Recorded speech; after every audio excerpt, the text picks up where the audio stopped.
welcome to another episode of the Super Bold podcast. I'm Fred Joyal, and my goal is to dig into people's lives and their past and their successes and failures and see the bold moves that they made and the difference it made, and also the bold moves that they failed to make, caused by some hesitation that turned into a regret that stuck with them and maybe motivated them to make bolder moves as they went on in their life. And my guest today is Dr. Mark Liechtung, and he is a longtime dentist, very committed to the profession, and is actually an inventor of the Snap-on Smile, which was a really unique invention back some time ago, but Yeah, it propelled cosmetic dentistry, I think, for a lot more people. And he's still very involved he's been involved in some very successful dental practices and still is involved in all of that. And we're gonna talk about his career and where he sees dentistry going and what drives him and where he bumped into some failures along the way. most Mark, definitely. welcome to the podcast. Fred, what an honor to be on your podcast, and I mean that. I, I know of you for 35 years, I and I've been around, yeah. you were So a big help back in the day building practices. So everything you've done really helped the community. So I'm honored to be here. Thank you so much. well, I appreciate that, Mark. It's I mean that. I worked very hard over the years, and my team did, my company did, to really Mhm. transmit a lot of value, with the books and the lectures, and of course with 800 dentists just driving Amazing. patients to practices and Big help. it's just creating awareness. A lot of people don't realize that we helped a lot more dentists who were never our clients than the dentists who were our clients, because we spent $500 million in television advertising over the Amazing. time I ran 800 dentists, and Yeah. that moved a lot of people in the direction of taking care of themselves. Yeah, but So also had to get you some free tickets to some shows. yeah. Make $500 million. I mean, get you Yeah, something. yeah. I mean, we got to some Laker games and Yes, along the exactly. way and stuff like Yeah, that. yeah, The TV stations definitely took care of us. They took us on exactly. Sure. trips and everything. I've been to some exotic countries all because of KGO in San That's Francisco, what for happens. They example. wine Yeah, you and dine you, but no, it yeah. was great, and I want to thank you for that. So that's it. So let's go all the way back to the decision to become a dentist, Mark. Like Right, what drives a man to do that? right. A man that never had a professional doctor or dentist. I mean, my brother was a lawyer. Hmm. I was the youngest. My middle brother was an MBA, but they all worked for my father's business in the real estate business. And what really made me be a dentist was one holiday night, real quick. My father turned to me. I was about 17, 18 years old, ready to go into the business in a few years. And he goes, there's no room in the business for you. I go, what do you mean? He goes, we're going public. He said, we're trying to enter a bigger conglomerate. He was a businessman. And he said, there's no room for another like tongue in this business because now we're being, one's a lawyer, and I would have to get an MBA. So I said, okay.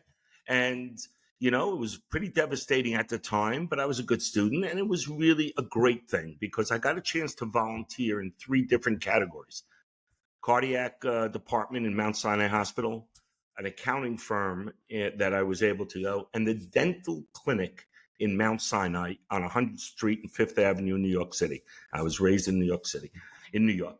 And I went in, make a long story endless.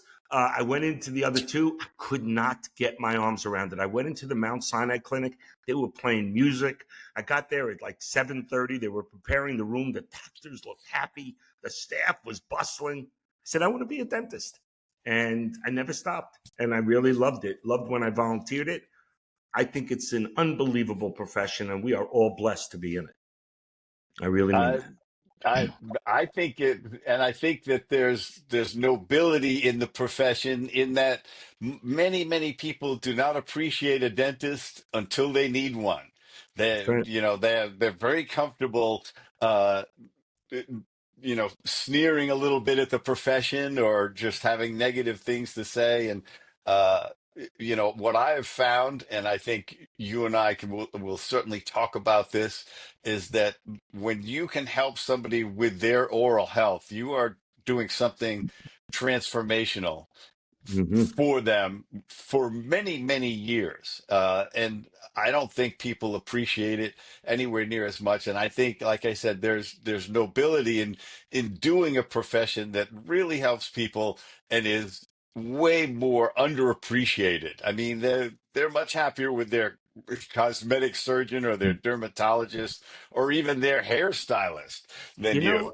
I have to interject before and that is that I believe the one thing the ADA did do well in the last 5 years, and I'm pro ADA, I'm a member, but the one thing I did, I have my grudges about certain things, but like we all do. But one thing they did well is about 25, 30 years ago, nobody wanted to be a dentist.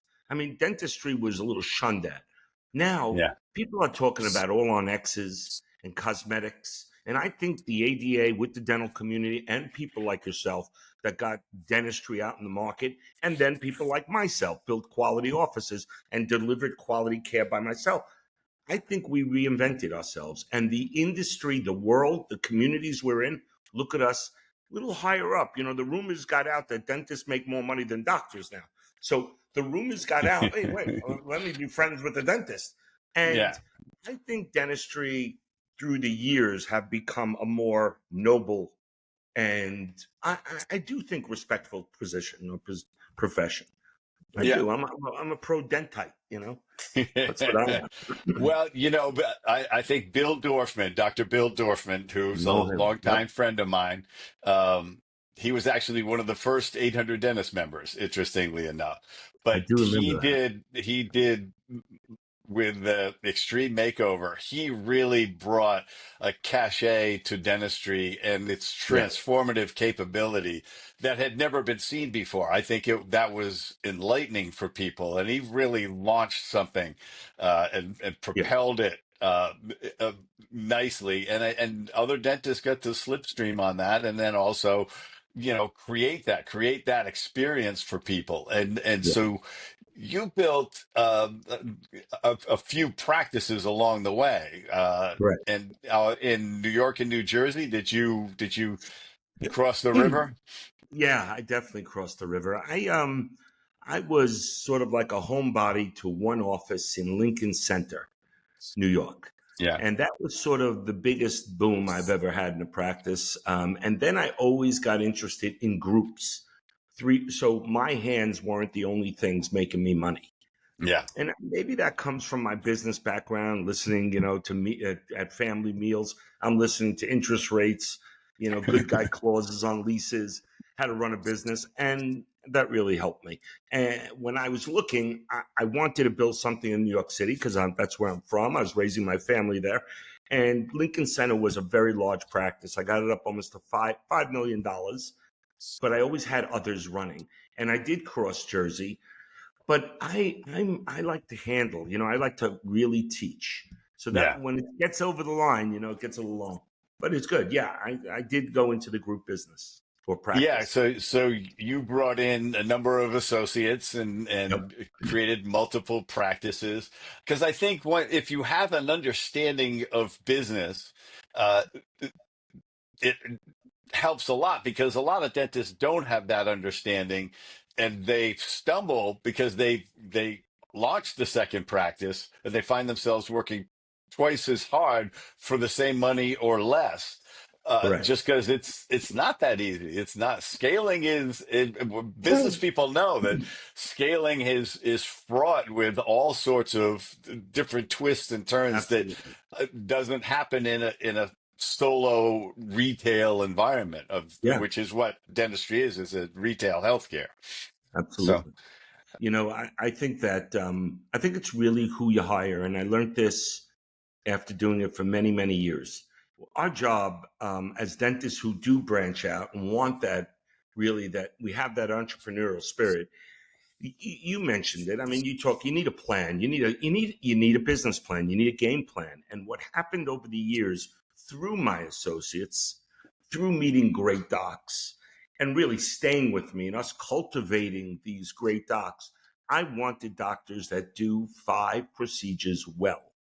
Yeah. Now, when I was growing up and I was building big practices, I had a periodontist, I had an endodontist, and maybe I had an ortho friend around the block.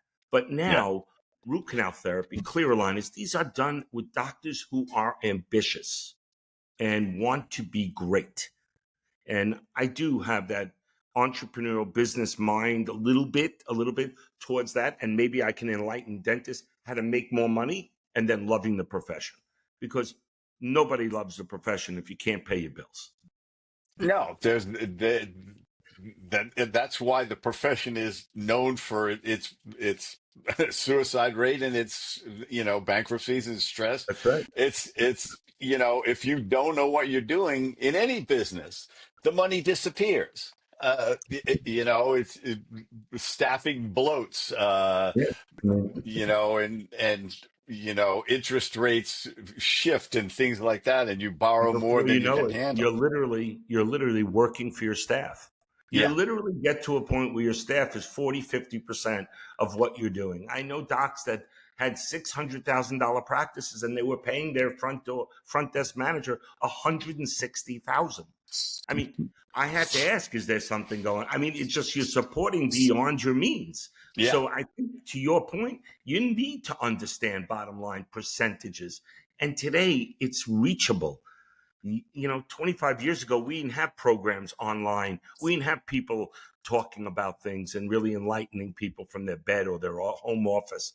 I think it behooves us as clinicians to learn these things, because you can't blame your office manager anymore.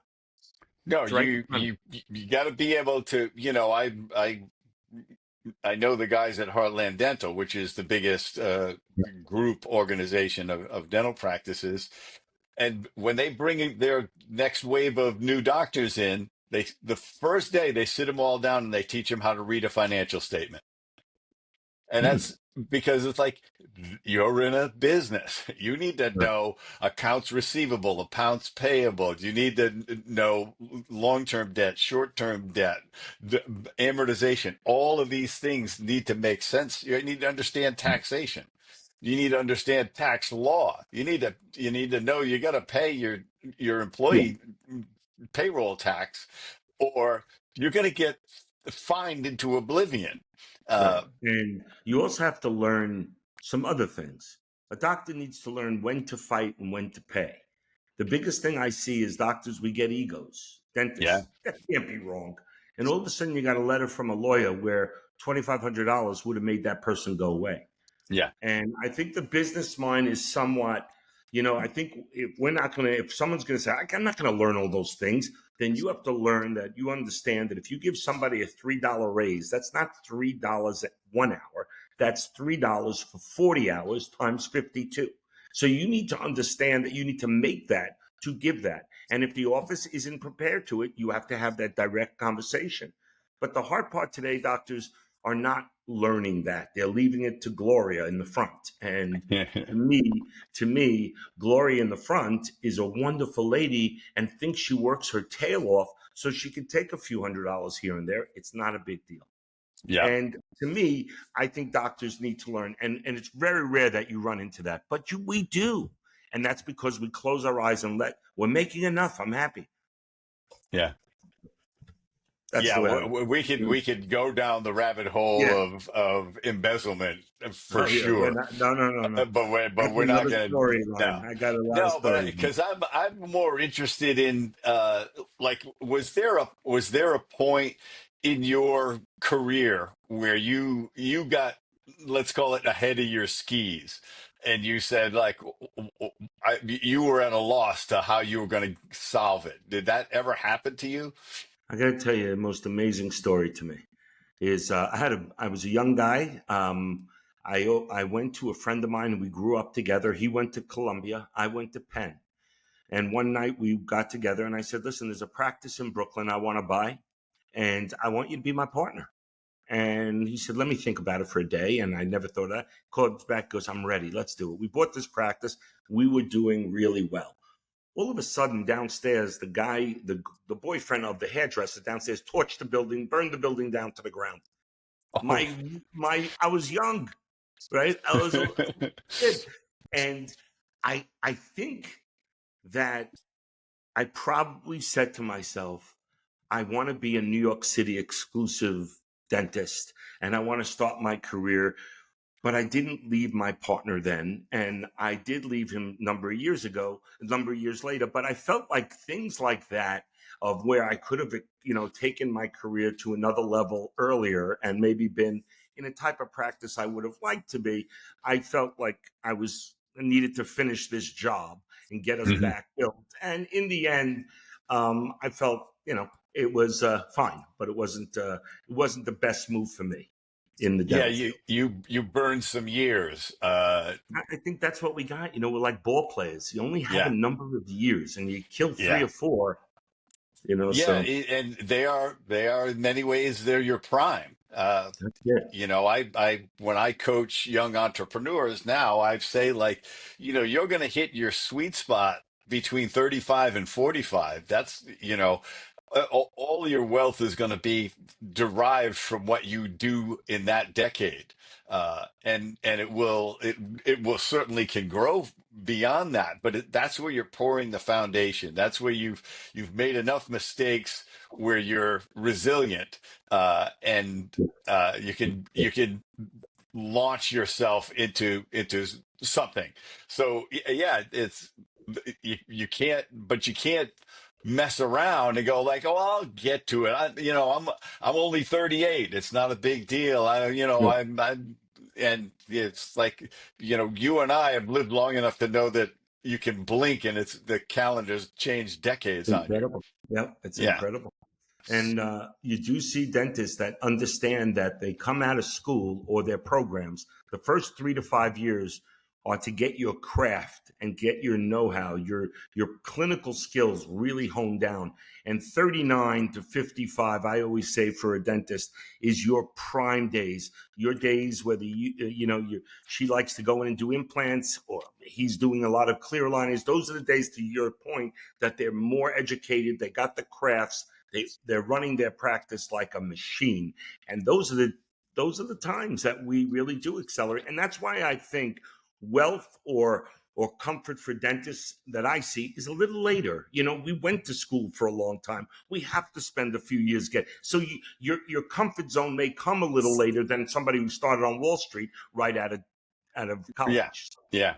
That's my point. A lot of times when I think it's time to retire, and then I say, but I don't want to retire. So, like, that's the rub that I think people get, but everyone makes their own decision. So I mean, that's what happened. But I will tell you, I wanted to address one thing you said, and I don't think I really. The other thing I think I did is, as you're going to allude to, I want you to allude. I want you to get into it. I'm going on your. Please, you go. You guide me. No, no. I When I no, can run you like a buck.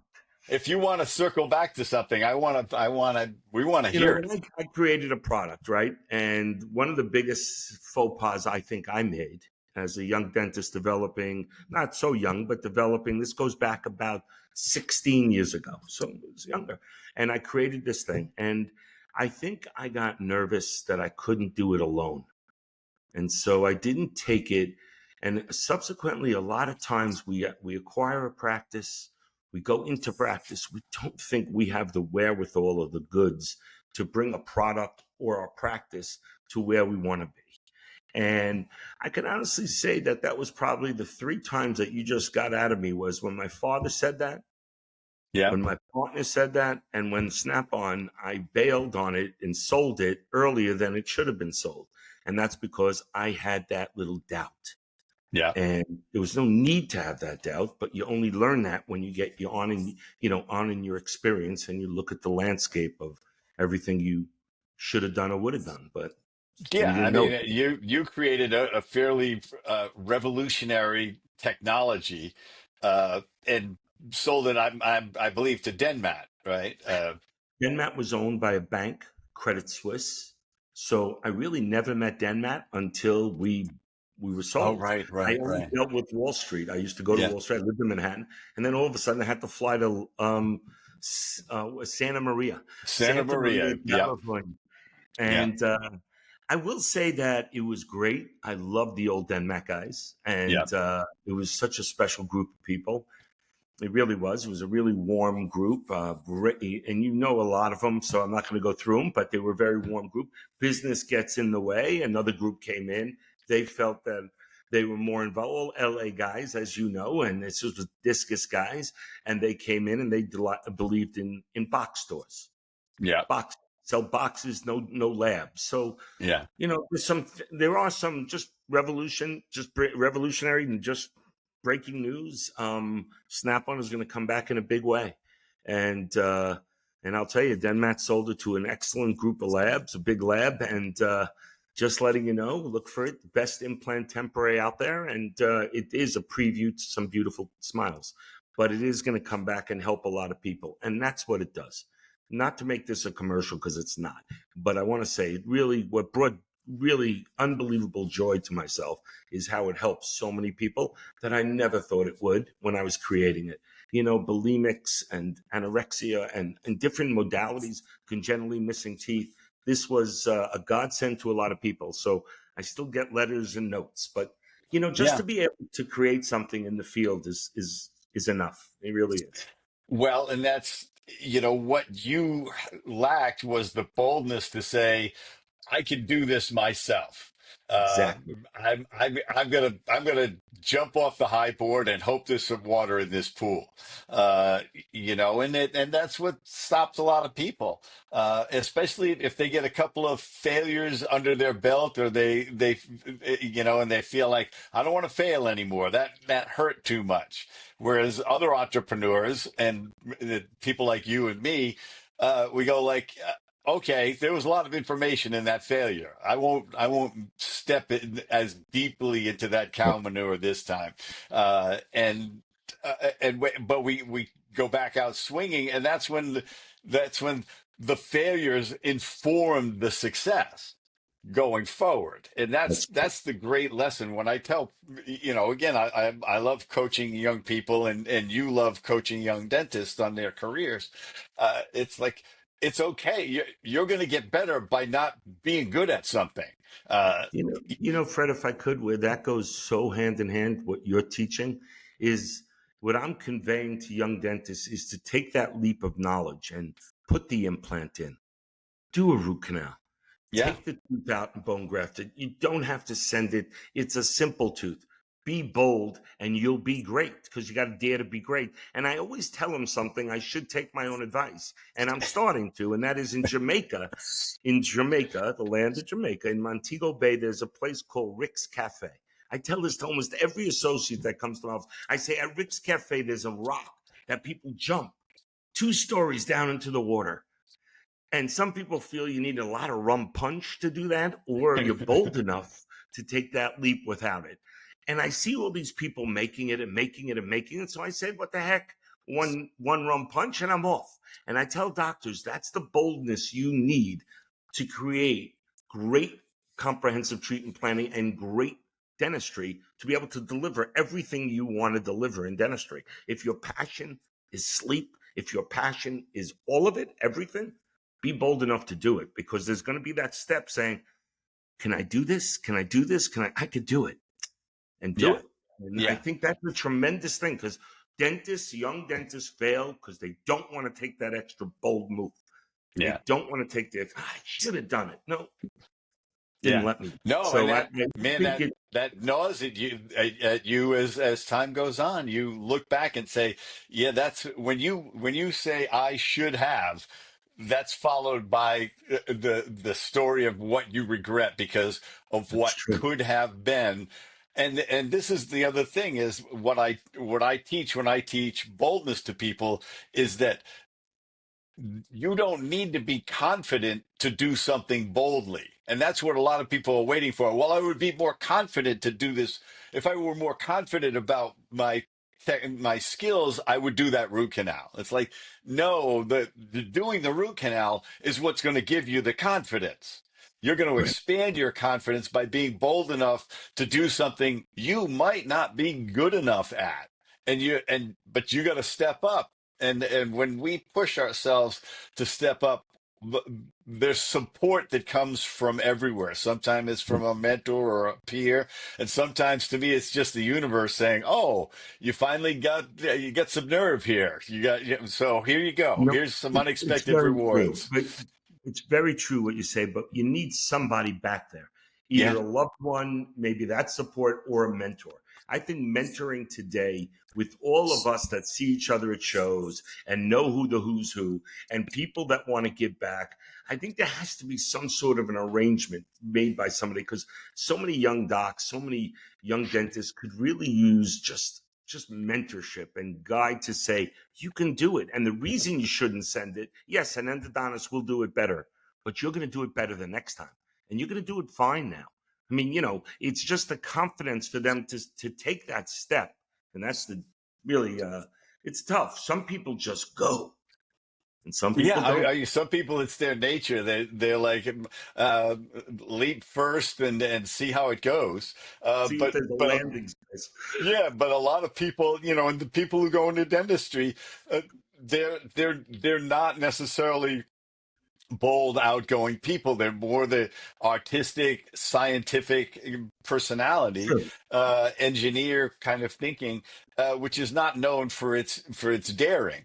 Um, Yeah. but it doesn't mean you have to take physical risks, but it means you have to know that getting better has you're going to dip to rise. It's one of the most important things that anybody understands is it's probably not going to go right the first time or the second time or the third time, just like when you learn to walk or talk or played an instrument.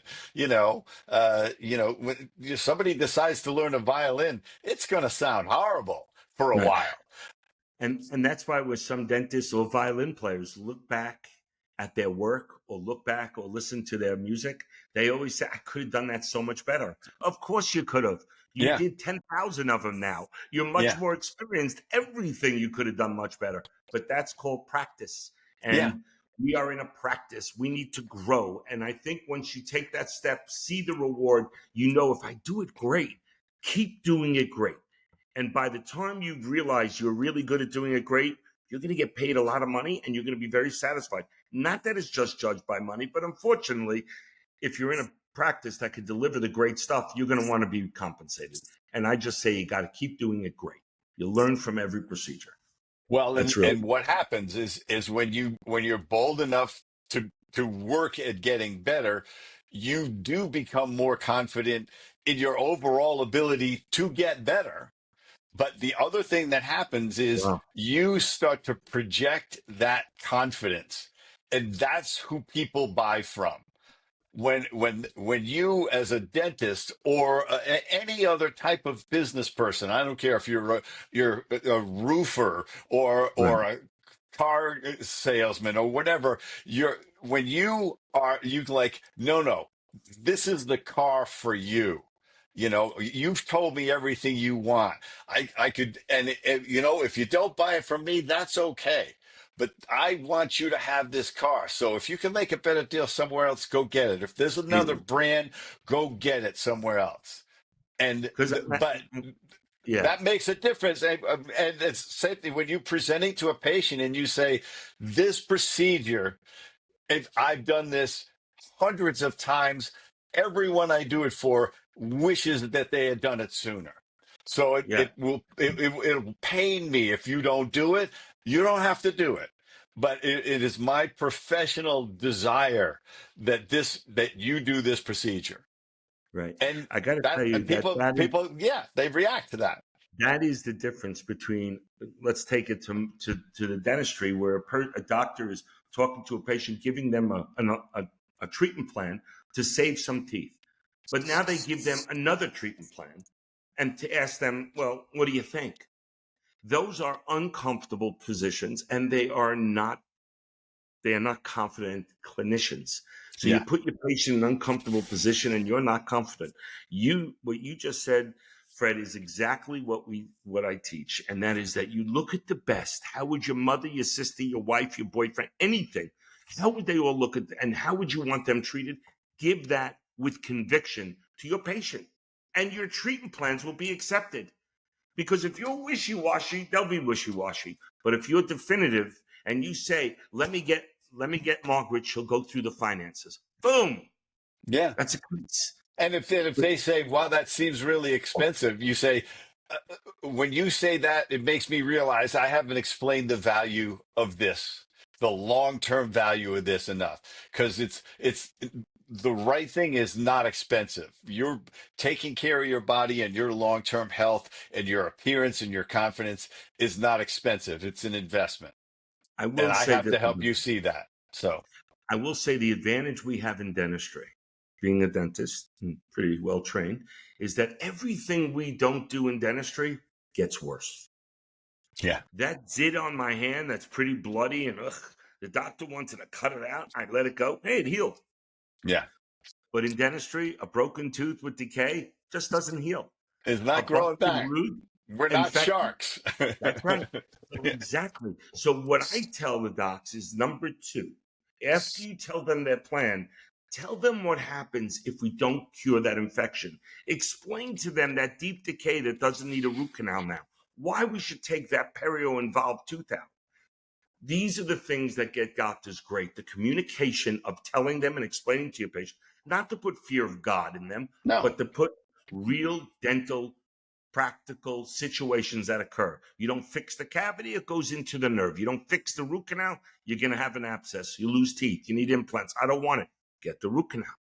So Yeah. what I'm saying to you is before anything else, we as clinicians need to be able to deliver that word, that message in a very succinct manner and a manner that the patient says to themselves, wow, I got to fix this. Yeah.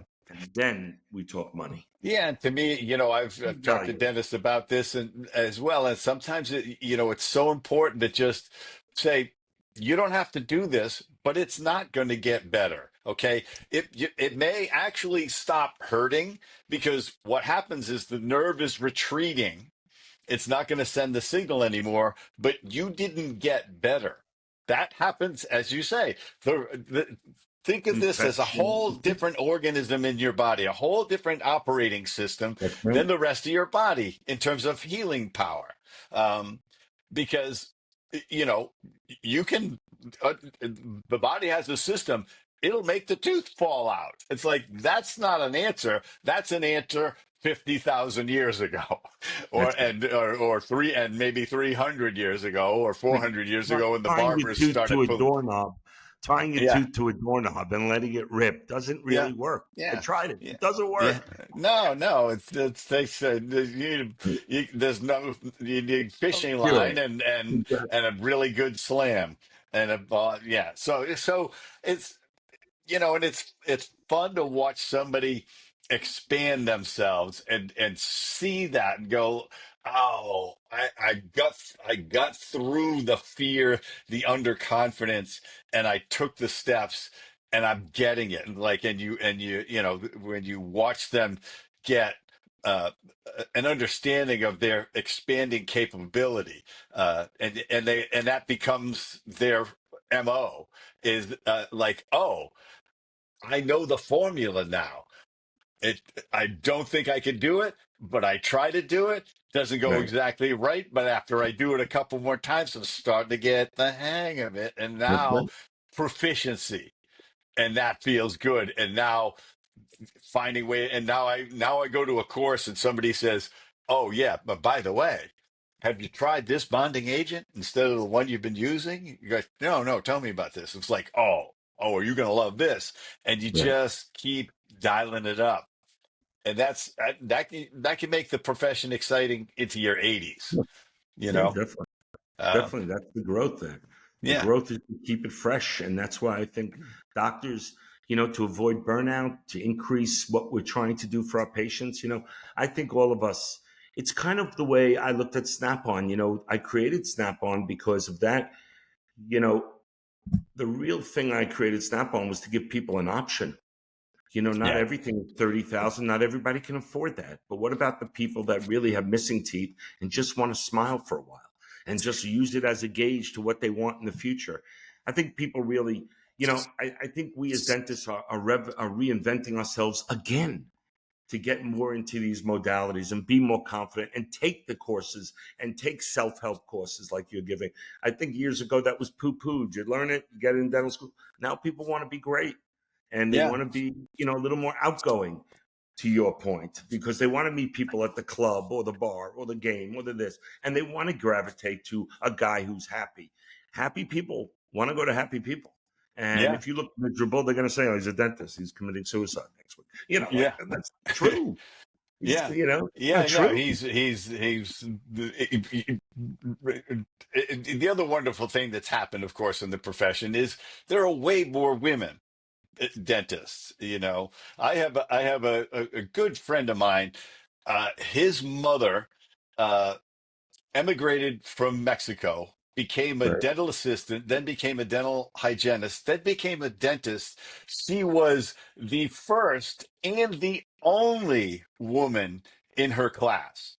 Wow. Uh, and she subsequently had her husband, she put him through dental school. Wow.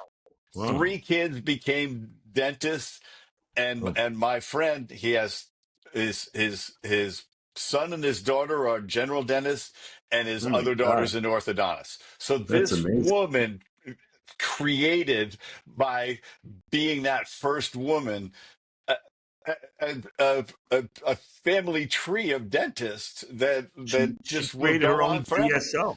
Yes, She she is. literally Yeah. created her own Yeah. DSO. It's Yes. unbelievable. Yeah. Specialty. It's Yeah. unbelievable. That's And great. Yeah. it's wonderful to see that because it's a terrific profession for anyone, Mhm. but it's a great profession for women.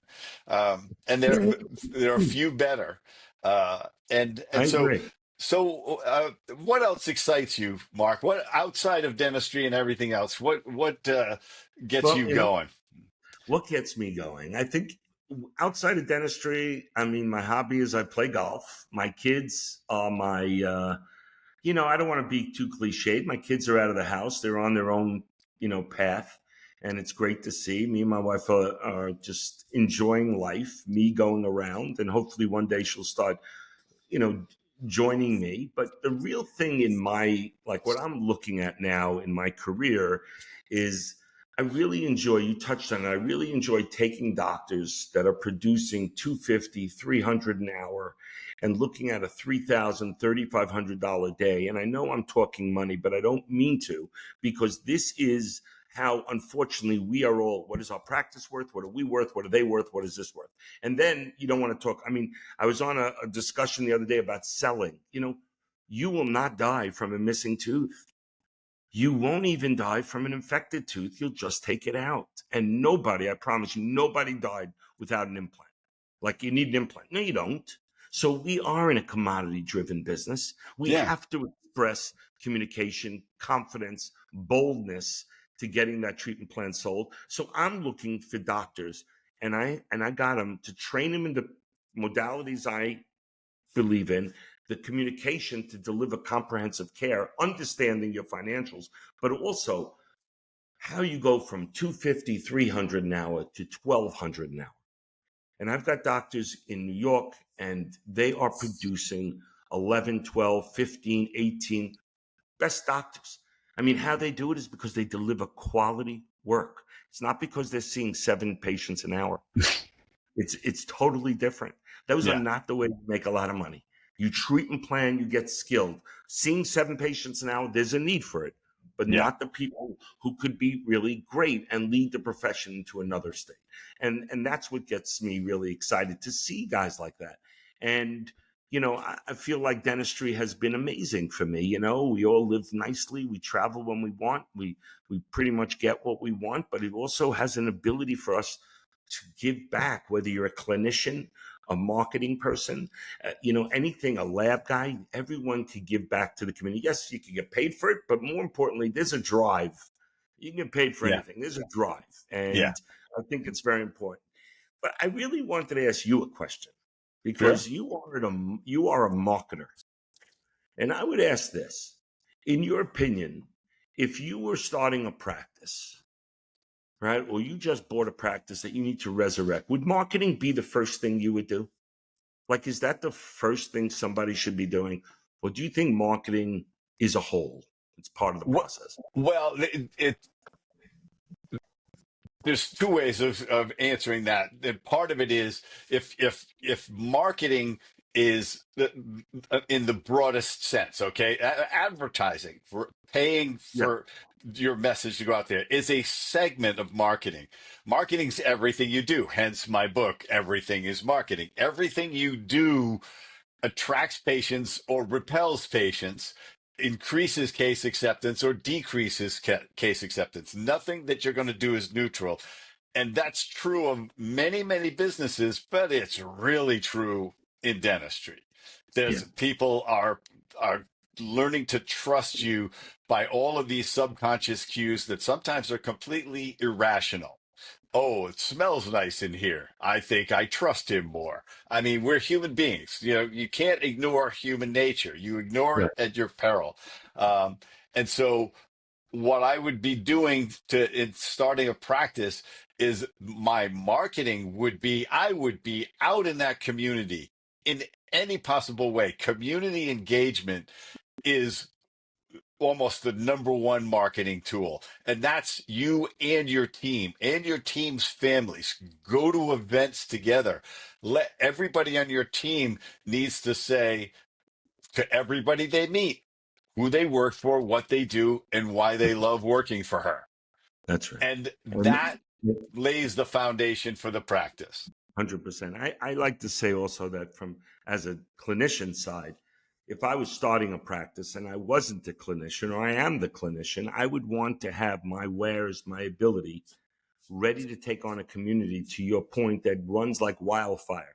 You'll go to a community event and they're going to either love you and want to meet the next great dentist and they're so happy you're here, or they're going to kill you. And so you have to be ready for the marketing.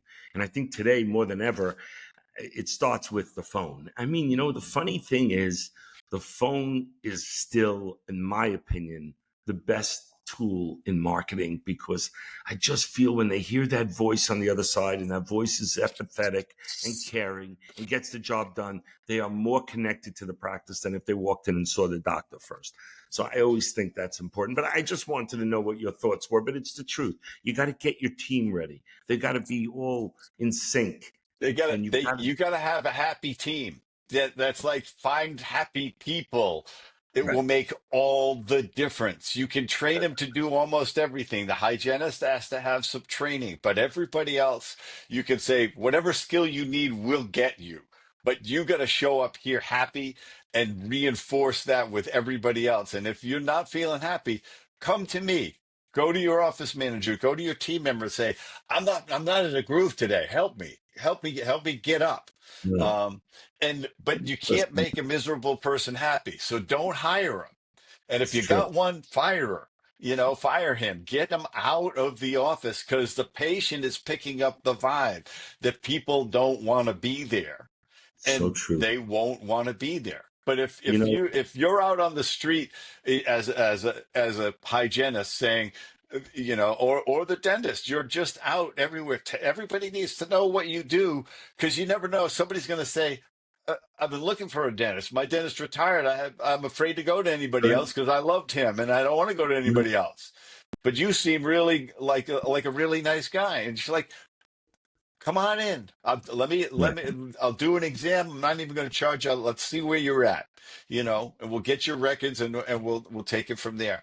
And some It's people will true. say, I don't need a dentist. And you say, that's interesting. You may someday, You but know, I tell doctors, I tell docs to just that the most important person that the team that you as a doctor needs to impress is the team. Because to your point, they're going to be happy. They're going to be talking to people if they're really proud of where they practice. Their hygienist is great. The doctor is super honest, super caring, and super good. Then he or she is going to get elevated by their team, and people are going to feel that exuding this happy atmosphere because we got a great doc. We're really happy. And yeah, I think to your point, that's very important in any practice's foundation is having the clinical staff. The clinical team needs to impress that team. That's yeah. the way it has to be. And this, we talking a lot about dentistry, but there's a lot of entrepreneurs and stuff who are listening who aren't in even in healthcare. But this is the same thing. If your people, the more they believe that what you're doing is valuable and they want to communicate that, the more your business is going to thrive. I mean, I had employees that loved working at 800 Dentist, and when you talked about the phone, that reminded me Yeah, what we projected over the phone made them start to trust the dentist that we sent them to it's because true. they talked to somebody who listened to them, who cared about them, who sounded friendly and nice.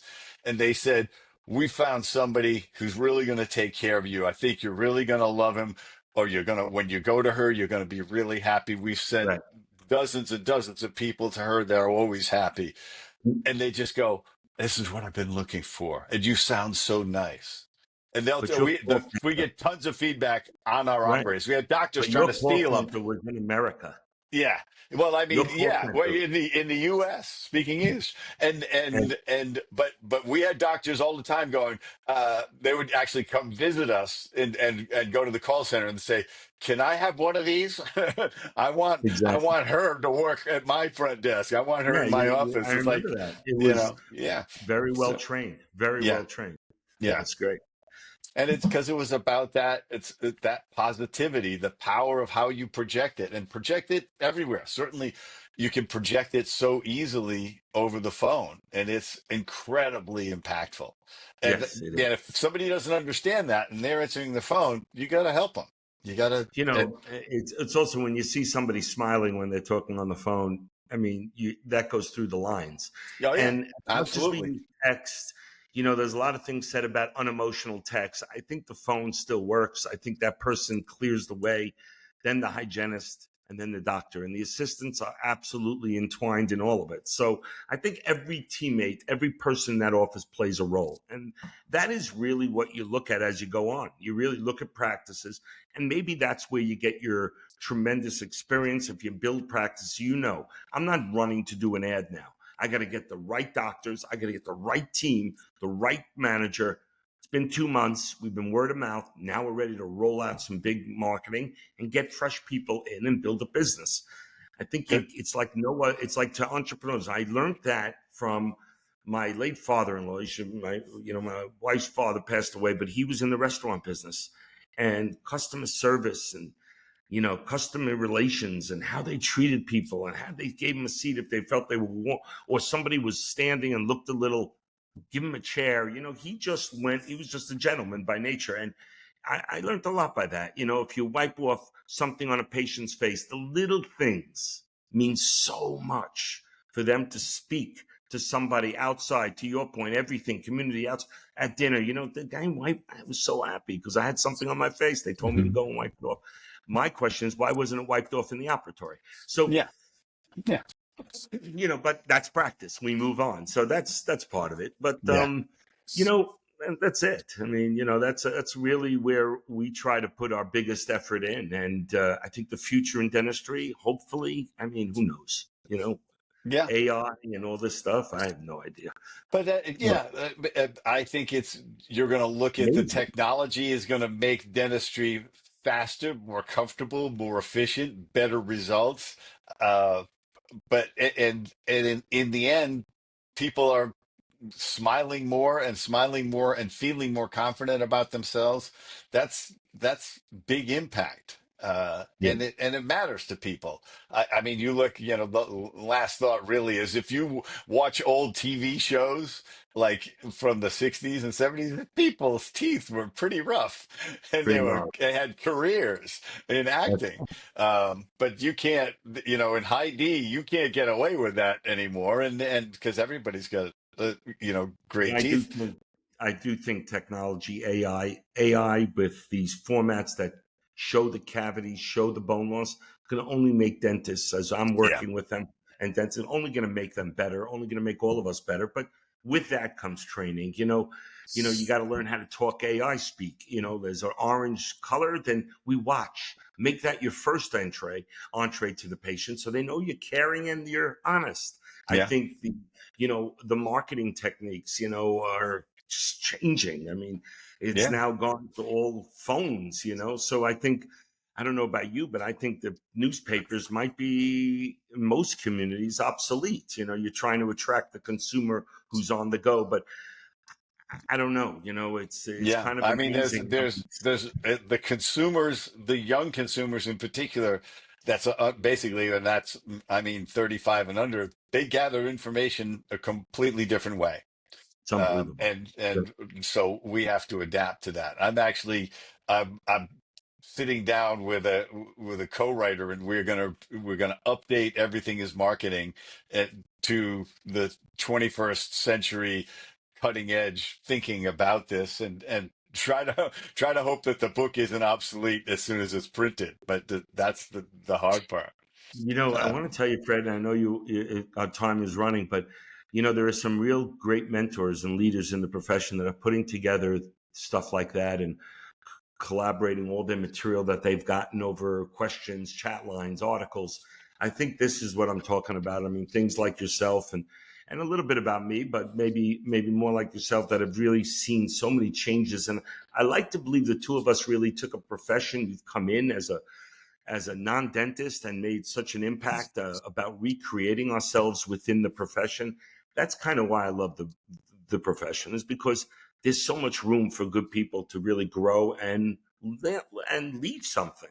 yeah. Leave them, understand marketing better, understand the acquisition costs and the ability to bring a patient in through the phone and through caring and good services. And I think this is very important stuff to make us more accountable to being the best we can be.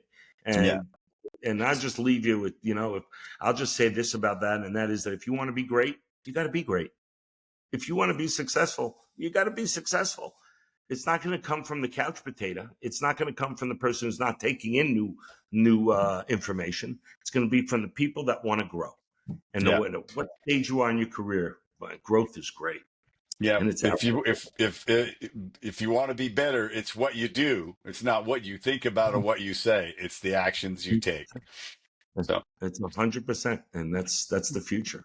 The more you do, the more you get knowledge, the more you can talk about and grow. And yeah, I don't think any of us expected this 30 years ago, that dentistry would be with AI and everything would be on a CAT scan and we'd have it in house and doing all yeah, these implants in the chair. So I think it's wonderful, and yeah, it's the way dentistry should be. So I'm yeah, excited for the future. yeah. Mark, this has been terrific. I've really enjoyed our conversation. There's a lot of gems here for everybody, Thank you. and you've had a great career, and I think you're coming into your next heyday, which I always like to see. I So, appreciate that, yeah, Fred, yeah. coming from you. I have a lot of respect for you, Fred. So thank you so much and all the best. Hope to All see right, you around. thank you, All right. everyone. And one more thing. Sure. As a fellow member, I just wanted to tell your listeners, and hopefully mine, when we put it up, is that the last time I saw Fred, he was receiving an award as one of the fellows in the Dentofacial Aesthetic Group. I've been a member of that since Snap-on. And for somebody in the marketing world to be accepted by my peers, you should be very proud. So I want to thank you again. Thank you. Yeah. Great job. All the best. Everyone. Yep. Everyone keep on being bolder and chasing your dreams and pushing yourself to get better. I hope you found this valuable. And if you did, share it. Mark, thank you again. Have a great day. Thank you. All the best. Bye bye.